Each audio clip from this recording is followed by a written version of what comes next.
I paid $700 for this rare pure white Xbox. But unfortunately it's broken, so let's hook it up and see what's wrong and then see if we can fix it. So this is the limited edition 2004. It's a Japan exclusive and it's limited edition 482 out of 1,000. There was only 1,000 of these made. Now, one of the cool things about this is you could actually have written on here whatever you wanted, up to 20 characters. So whoever bought this chose to write pure white limited. This is in pretty good condition. I also noticed on this, there's a bunch of lights down here.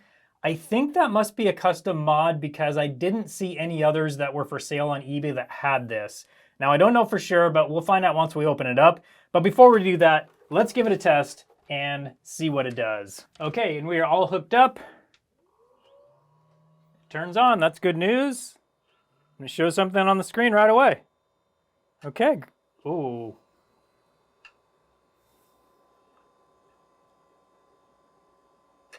Yeah, we got some clicking from the hard drive. It's not too much of a surprise since it's an original Xbox. Ooh, that's clicking a lot and loudly.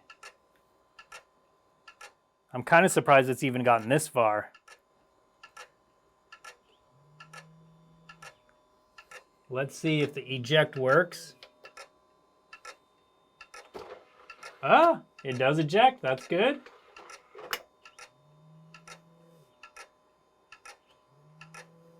And yeah, that hard drive is just clicking and clicking. Let's get this thing opened up and see if it's maybe a loose cable. That's a common problem with these, so let's check that first. And then we'll see what our options are for repair. Now, I did pay $700 for this, but it did come with the matching limited edition 2004 controller. Now, flipping it over, I immediately noticed that the warranty stickers have been pierced to remove the screws. So this thing definitely has been opened up, and I'm assuming that was maybe to install these light strips, but I don't know for sure. We'll see that once we get it opened up. So let's get all these screws out and have a look on the inside. So right now on eBay, there are several of these for sale that range from anywhere from $2,300 to $2,600. That's what they're asking for them. Unfortunately, there's not any sold recently other than this one that I bought for $700. So it's kind of hard to know how much this one's gonna be worth, but I think it's gonna be worth significantly more than the $700 I paid for it, especially once we get it working. And with all of those screws removed, we can remove this top cover. And there we go. So what do we have to work with here? I think the first thing we need to do is try and make sure this cable is tightened. Also make sure all these cables are tightened. I'm actually gonna loosen this cable and then push it back in, tighten it again. Make sure it's all the way in there. Those are really easy to not get all the way in there, so I don't know. I'm kind of hopeful that's what the problem is. I don't think it is, but that would be cool if it was. Now these also go bad, so I do have an extra cable or a replacement cable that I can use, but let's see if just tightening or loosening and tightening those cables does anything. Okay, plug it in, press the power button. So far it's not clicking at all. Let's plug the cable in and see what happens. Oh, clicked.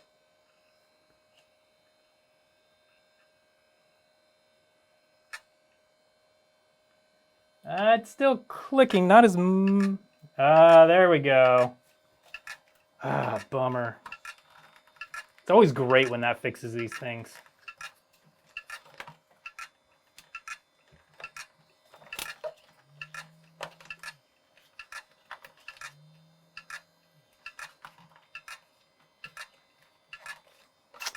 Nope, definitely not. Okay, I'm gonna try replacing the cable with this one. Let's see if that'll fix it. So I got this cable removed, the screws out. Now I should be able to just lift up on this to get to this cable under here. There we go. I don't want to pull on those yellow wires too much. Actually, I'm gonna remove this for now. So then we can take this out. While we're in here, let's take a look at these capacitors. Oh, they actually look pretty good. almost seems like maybe they've been replaced, but just because that board is in really good condition. Well, we'll look at that in a little bit. Let's get this cable replaced. Okay, there's that part, and then this part.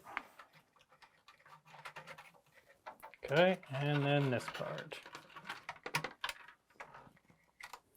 Okay, that one's out. Now the replacement can go in. Okay, there's that part, and this part goes here, and then we plug into the board. Okay. And of course we had to plug this yellow cable back in. That would have been easier to do when it was out, but I can reach it, I think. Yep, there we go.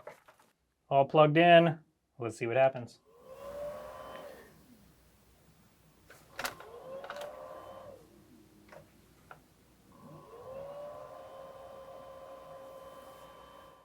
Okay, it restarted several times, but it is starting up now. And red and blue light. Let's restart it. And same thing. Okay, so clearly this cable or something else I did is causing a problem. I'm going to just recheck my work and then I'll start it up again and see what it does. And I plugged this cable in backwards. Hopefully that's the only problem. I'm going to plug it in the correct way, then we'll start it up and try it again. Okay, now let's see what it does. There we go.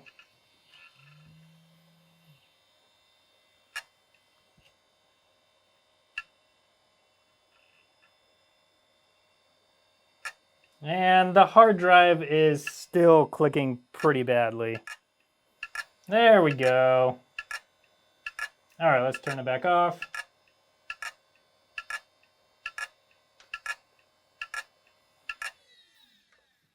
Now I'm fully aware you can mod these so they can take basically any hard drive. I think since this is a Japanese version and I'm in the United States and I'll probably sell it to someone in the United States, I'm actually going to change the hard drive and motherboard over to a US version. But the problem with that is then it's definitely not original. So I think what I'll do is keep the hard drive and the motherboard that originally came in this, and I'll just sell that with this console in case someone like a collector or somebody that speaks Japanese and wants to convert it back has the option to do that. So let's get this torn down, get the old motherboard out, and then we can install the new stuff. So what I want to do first is get this all removed, and then the cable. This will just get this all out of the way kind of as one unit. There we go. All right. I still am surprised at how clean this board is, although I think I see a bug right over there. Not my favorite thing ever. But I'm still surprised. I think somebody's been into this. That's the clock capacitor, and that looks really good. So this replacement board that I'm going to be putting in is one that I bought from eBay. And we'll have to look at the condition of that. I'm not sure how it's going to be. Now we should be loose. There we go. Okay. Okay, I had to do some prying on that to get it off, but we did get it. This guy right here. And then we got the fan connector over here. There we go. Finally. Okay. Just want to look at the underside of this out of curiosity, and that is nice and clean as well. So I think somebody did some work on this at some point. That might be their markings there. Okay, so that one is out. This is the one I got on eBay. This is what we have to work with. We got some major problems on this capacitor over here. Let's get a closer look. So this is the clock capacitor. You can see all the corrosion down here, around here, a little bit under there, but I don't know. I think we have a pretty good chance of getting this all cleaned up. We need to get this removed and install a new one, but we need to clean this all up first. So let's do that and then make sure there's no broken traces or anything like that. So first things first, I'm going to use my hot air soldering station to heat up the bottom of this capacitor, and then I will remove it from the top, and then we'll give this all a good cleaning before we reinstall the brand new capacitor.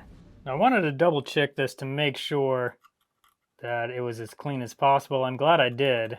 I'm glad I put it under the microscope so we could see what was going on, because there was some pretty serious corrosion going on in here.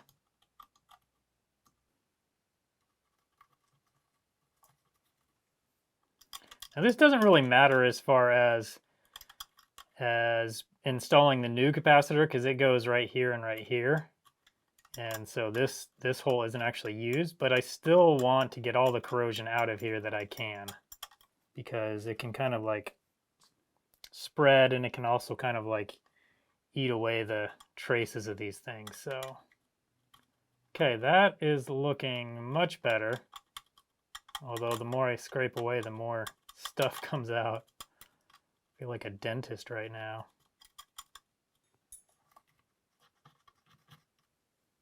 Okay, that's much better. I don't think we're gonna need to do any sort of circuit trace restoration. That looks pretty good to me. I do want to make sure we get all the gunk off this board though. There we go. There we go. Let's just look around and see. Yeah, we do have a little more gunk around here. Not a lot, but there's a little bit, and nothing, no corrosion involved over here. Just some gunk from that leaking capacitor.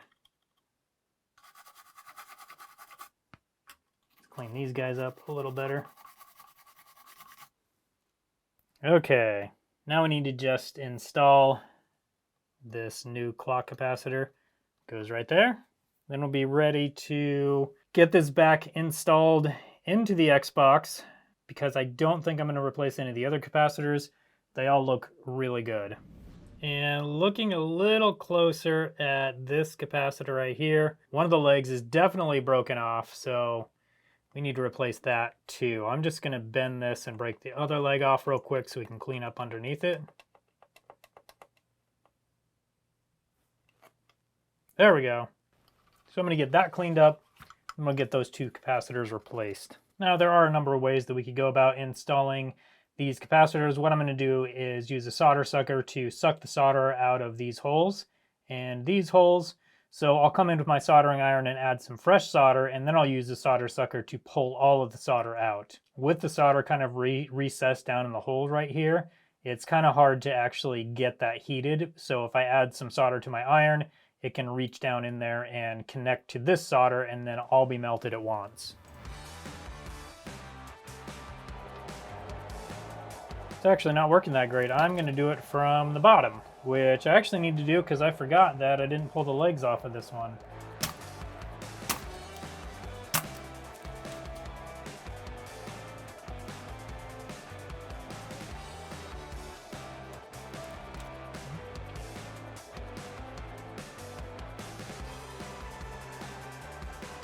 Now we'll cut the legs off, clean up all the excess flux, see how it looks.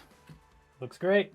Now all the rest of the capacitors look good, are soldered on nice and solid, so I think we're good to go with those ones. And with our board all ready, can get it installed. Now we'll get all these connectors installed.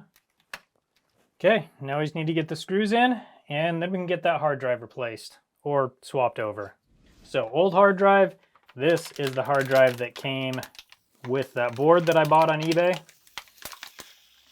I really hope all this works. You never know when you buy stuff like this on eBay. Okay, everything looks good. So old hard drive out, working hard drive in. Now we can put this back on and then get it installed into, or in with, the rest of this Xbox. And hopefully this hard drive actually works when we're done. Now, I don't know whether I need to replace the game drive or not. I think it should be okay, but if I have to, I have to. I'm going to put it in and see if it'll work as is, and then if it doesn't, then we will replace it. Okay, that is all installed enough to test. Let's plug this thing in and see what happens. All right, and power cable. Nothing's exploding or smoking. That's usually good news. Display cable. Power. Okay, good. No clicking so far. Come on. And there we go. It looks like this is a modded system, which is actually fine.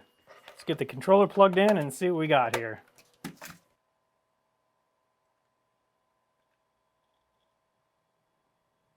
All right, and here we go. Here we have the main Xbox menu.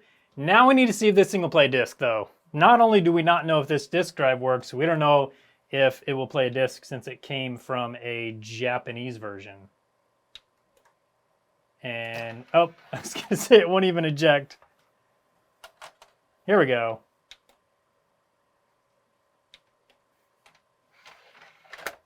Let's see what happens.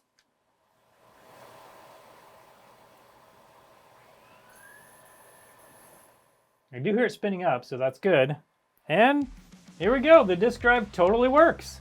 So this special edition Xbox is now fully working. I don't know if the way we did it is the best way, but I'm definitely going to include that motherboard and hard drive when I sell this system, just in case somebody wants it just for the pure collectorness of it. Now, a while back, I bought another Xbox that was also pretty valuable, that was totally flooded. If you like this type of video, I think you'll also like that video, so I'll put it up on your screen now so you can come hang out with me over there and check out the insides and see if I can fix it. Thanks so much for watching today, and I hope you have a good one.